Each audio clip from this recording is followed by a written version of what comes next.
Thanks for joining us here on Capitol Tonight. I'm Karina Kling. The Texas House is taking a stand against private school vouchers, signaling a tough road ahead for one of Governor Greg Abbott's priorities.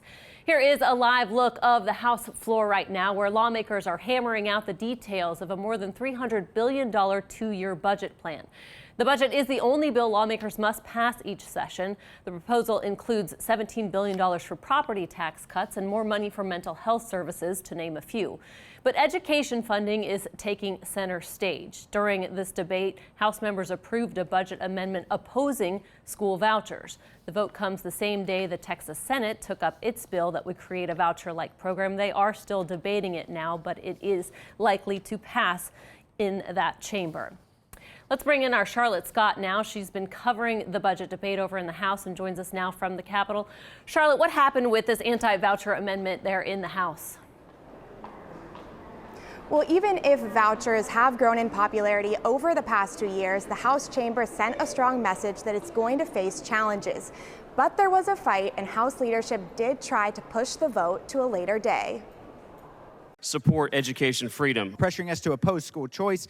Vouchers were dead on arrival in the Texas House on Thursday, despite a plea from the public education chair to table an amendment and speak against this amendment. A coalition of Republicans joined Democrats to vote against using state funds in school voucher programs. A record vote has been granted. The clerk will ring the bell.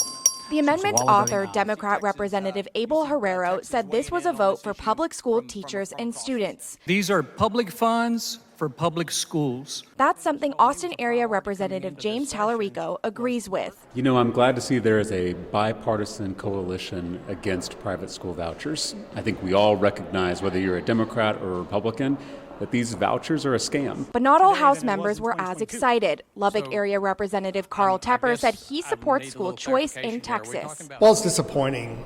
I think the state needs a relief valve. And I think that choice in schools would be that relief valve. Governor Greg Abbott and Lieutenant Governor Dan Patrick have been promising Texans that a school choice program would pass this legislative session. Patrick leads the Senate, which also had its debate on vouchers Thursday. We're going to rely on our parents to monitor and be accountable for it. Is that correct? The bill calls for accountability. With the House and Senate split on the issue, a voucher program faces an uncertain future in Texas. But Representative Tepper isn't sure the conversation is over yet. He says when the conference committee meets to find a balance between the House and Senate budgets, Herrero's amendment could go away. The Senate is still debating its proposal to fund educational savings accounts. It'll likely pass, but it remains to be seen where this measure will go this legislative session. Reporting live from the Capitol, I'm Charlotte Scott.